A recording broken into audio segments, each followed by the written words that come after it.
Ancient myths weren't always just stories. For millennia, humanity has passed down tales of epic battles, fearsome beasts, cities of gold, often dismissing them as mere products of a vivid, pre-scientific imagination. We saw them as allegories, as moral lessons, or simply as entertainment for a world lit only by firelight. But the line between myth and memory is often far thinner than we assume. These stories, carried on the breath of generations, sometimes hold a kernel of profound, forgotten truth, a faint echo of events that truly transpired. What if the grand city of Troy, besieged for a decade, was more than a poet's fancy? What if the monstrous Kraken, pulling ships to the depths, was not just a sailor's drunken yarn? Over time, with the patient work of explorers and scientists, the veil between story and history has been pulled back, revealing astonishing connections. It seems that some of these legends, these grand narratives we relegated to the realm of make-believe, turned out to be very real. Here are 5 ancient legends humanity thought were fiction, until proof appeared. Well, let's go. Join me as we journey back in time to unearth the facts buried within the fiction. Chapter 1. For nearly 3,000 years. The tale of the Trojan War, immortalized by Homer, has captivated the world. Heroes and gods, a decade-long siege, a wooden horse, the tragic fall of a great city.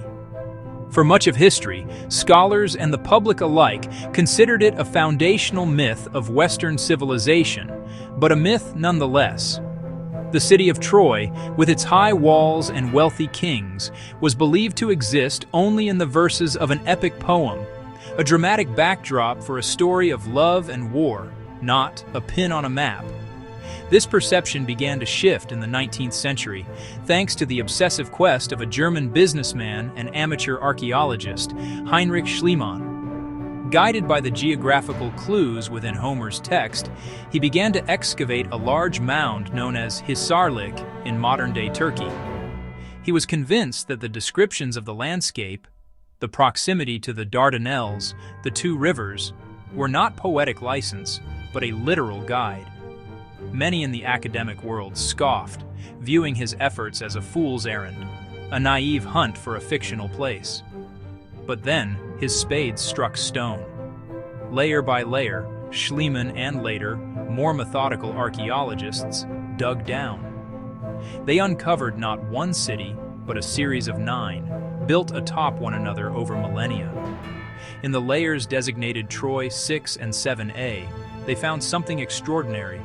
Massive, sloping defensive walls, watchtowers, grand gateways, all matching the epic's descriptions of a powerful, well-fortified city. Chapter 2. The Norse sagas paint a vivid picture of the Vikings, peerless seafarers in their iconic longships navigating the often featureless North Atlantic. Iceland, Greenland, North America, long before the compass was common. The sagas speak of skill, courage, and a mysterious solarstein, the Sunstone, said to reveal the sun's position even on overcast, foggy twilight days, helping navigators hold course. Dismissed for centuries as folklore. In 1967, Danish archaeologist Thorkild Ramskau proposed a scientific idea.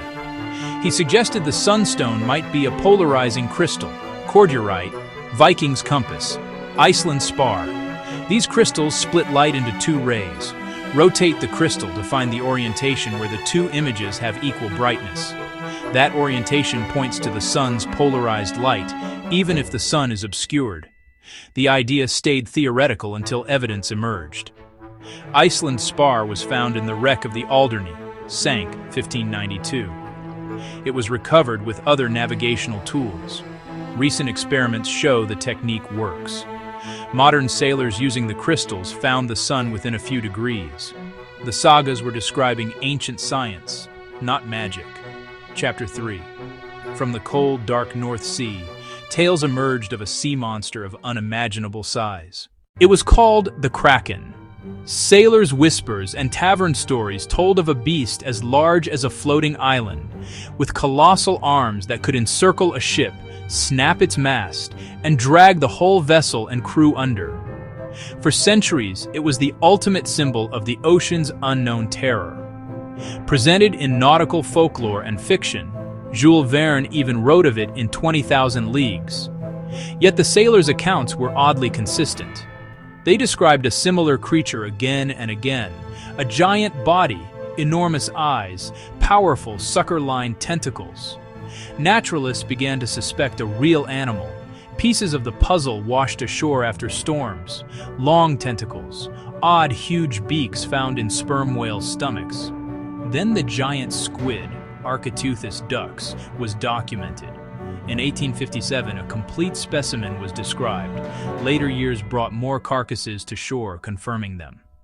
These creatures had eyes like dinner plates and tentacles over 40 feet long, sometimes compared in size to a fishing vessel. In 2004, Japanese scientists filmed a live giant squid attacking bait in the deep. The sailors hadn't lied. They were the first terrified witnesses to one of the ocean's greatest giants. The Kraken was real. Chapter 4. The Amazon rainforest, for centuries, was seen by the outside world as a counterfeit paradise. A vast, pristine wilderness, largely untouched by human hands. The prevailing view, held by scientists and explorers alike, was that its poor soil and dense vegetation could never have supported large, complex societies. The few signs of human habitation were written off as minor: scattered earthworks, pottery shards. Spanish conquistador Francisco de Orellana's 16th century account described large cities, roads, a thriving civilization along the Amazon River. His account was dismissed for 500 years as a self-aggrandizing fantasy. This pristine wilderness narrative began to crumble with the advent of modern technology. Deforestation exposed the first clues: aerial photos of vast geometric earthworks, or geoglyphs, invisible from the ground but starkly clear from the air. These geoglyphs were perfect squares, circles, hundreds of meters across, hinting at organized societies. Then came LIDAR, lasers that mapped the ground surface, shaving away the canopy. LIDAR scans revealed hidden city grids and road networks beneath the trees. LIDAR uncovered sprawling, interconnected urban settlements in places like the Llanos de Mojos and the Upano Valley. Engineered systems, raised causeways, canals, large ceremonial mounds, residential platforms.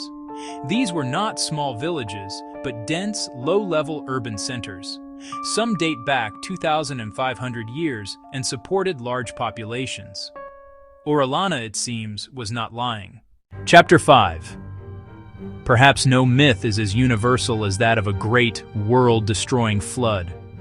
From the Epic of Gilgamesh in Mesopotamia, the story of Noah in the Abrahamic faiths, the Hindu tale of Manu, the Greek legend of Deucalion, cultures across the globe, many with no contact with one another, all share a foundational story of a cataclysmic deluge that wiped the slate of humanity clean.